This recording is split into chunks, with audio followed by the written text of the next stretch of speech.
On November 23, 1983, two expert divers, Richard and Clark, planned to make a dive in the Jacob's Well. Jacob's Well is so complex that anyone who went to explore the depth of this well never returned. And even if they returned, all they brought was a lifelong trauma, just like in this case. So despite of being warned by their instructor, curiosity brought these two divers in the darkest depths of this horrifying cave. But what happened down the cave? Watch the video till the end to discover the complete story. Jacob's Well, just 30 minutes away, is a beautiful yet dangerous spot that has claimed the lives of many scuba divers. The area features crystal clear waters and a deep hole in an otherwise shallow river. Swimmers often dive into the hole, aiming to touch the bottom at 25 feet, then quickly surface. While it may seem straightforward, the well conceals a much more complex and perilous structure beneath. At 25 feet deep, the bottom of the well is deceptive, leading to a gravel slope that opens into an underwater chamber. Cave divers discovered 3 chambers below the main well. The first 2 are mostly open water, but the third is more challenging, requiring divers to navigate a tight passage. Inside, there's a room nearly 10 feet tall with some trapped air at the top. In the farthest part of the third chamber, divers found a small, tantalizing hole near the floor. Many attempted to enlarge this hole by moving gravel and rocks to explore further. However, in 1979, 2 men, Kent Mopin and Mark Brasher, tragically perished while trying to access a 4th chamber. A gravel cave-in blocked their exit through a narrow tunnel, just 2 feet in diameter. Despite their desperate efforts to clear the debris, they ran out of time. Mark's body was carried out by the current in 1981, but Kent's body remained trapped in the 4th chamber for 20 years. Don, a seasoned diver, was deeply troubled by these deaths and took action in January 1980. He used cement and rebar to seal the small hole, leaving gaps for water flow, hoping to prevent further tragedies. Unfortunately, this wasn't the end. Just months later, other divers removed the barriers and left a defiant note: "You can't keep us out." Don's attempt to safeguard lives now seemed to only fuel more dangerous curiosity. Among those intrigued were 2 of his students, Richard and Clark. They were captivated by Don's recounting of past body recoveries and his own near-death experience in the 4th chamber. Don had once been trapped there during a gravel slide, unable to signal for help as his air supply dwindled. In a final desperate attempt, he thrashed and kicked, managing to free himself just in time. When he reached his diving partner, he was barely able to breathe, gasping for air as he ascended. As Don rose through the chambers, the expanding air in his stomach caused excruciating pain. At the surface, his abdomen was severely distended, making him look like he was about to give birth. The agony of a ruptured stomach added to the terror he had just escaped.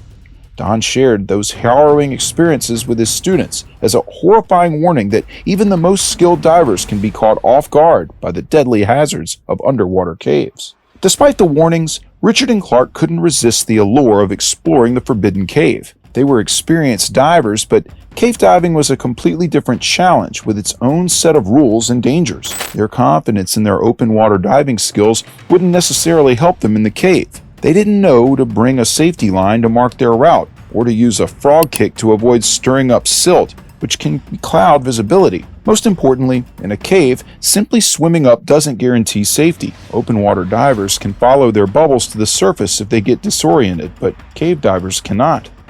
On the Wednesday night before Thanksgiving, Richard and Clark decided to dive into Jacob's Well at 8:30 p.m. They navigated the main well and the first 2 chambers without any issues. However, as they approached the entrance to the 3rd chamber, the water became apparent. The passage was tight, and once inside, they knew that if anything went wrong with their equipment, a quick escape to the surface wouldn't be possible. The environment required a careful and slow exit. Both men were nervous but eager to continue their exploration. They reached the small opening leading to the 4th chamber, a notoriously risky area. To get through, they had to remove their tanks and push them separately through the narrow passage. Richard went first, squeezing through the tight tunnel, while Clark watched. After waiting for Richard to clear the passage easily, Clark began removing his tank and started to move ahead.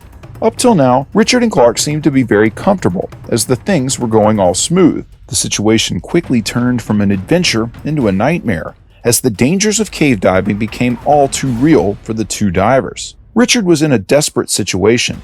While returning, he had no air tank and was suffocating. Clark quickly grabbed his own regulator and shoved it into Richard's mouth, allowing him to take a breath. From this point, they were left with no choice, so they began buddy breathing, passing the regulator back and forth as they tried to exit the cave. This required immense patience, calmness, and trust. They had to carefully navigate the tight passages between the second and third chambers, all while sharing a single air supply and avoiding stirring up silt. It was an intense struggle for survival. Each man took a breath, hold it, and passed the regulator to the other, all while trying to locate their way out through narrow and uneven tunnels. The darkness had already covered the sky, so there was no light to aid them in locating their way out, making it more challenging to navigate their way back to the surface. Despite these challenges, they managed to make their way towards the first chamber, feeling a glimmer of hope as they neared what they thought was the exit. Their relief turned to horror when they heard a noise that no cave diver would ever want to hear. It was the sound of a hollow clank from the air tank hitting the ceiling ahead of them. This sound indicated two things. First, the air tank is almost empty, and second, they are at a dead end. They looked around in disbelief, but the walls closed in around them. Panic set in as they finally understood they were trapped and had just taken their last breaths of air. Clark, who had just taken a deep breath, knew the tank was empty. Richard, already holding his breath, was desperately searching for an opening in the ceiling. Soon it was confirmed that they had reached a false chimney, which is a dead-end tunnel that seemed to lead to the surface but didn't. In a worried move, Clark pushed off the wall and swam back the way they came, struggling through 20 feet to re-enter the first chamber. From there, he had to swim almost another 25 feet to the surface, holding his breath the entire way. When Clark finally reached the water's surface, he gasped for air, relieved to be alive. But his relief was overshadowed by fear for Richard, who was still underwater with no air left. After some time, Clark knew that his friend was out of time, and it was a haunting realization that, despite their efforts, Richard had not made it. After Clark made it to the surface, he immediately called the police for help. Don, an experienced diver, and their instructor arrived at Jacob's Well within an hour. He was shocked to see that the divers involved in the incident were his own students. Although they were skilled divers, cave diving presented an entirely different set of challenges. The lower chambers were filled with silt, making it impossible to recover Richard's body immediately. They had to wait until morning. Clark described where Richard could be found, stuck in the false chimney with no way out. The next day, Don assisted in recovering Richard's body, a task that weighed heavily on him. Despite Don's repeated warnings and even placing a physical barrier to prevent access to the fourth chamber, another life was tragically lost at Jacob's Well. Just a year later, another diver, Wayne Russell, died in the fourth chamber while diving with friends.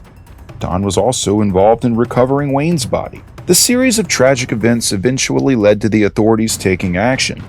The Hays County Parks Department granted exclusive access to a single group, the Jacob's Well Exploration Project, to explore beyond the 40-foot depth. A grate was installed at the 40-foot mark, and recreational scuba diving was banned beyond that point. It is believed that at least 8 and possibly up to 12 people have lost their lives while diving in Jacob's Well. If you like this video, give it a thumbs up and make sure you have subscribed to our channel for more cave diving videos.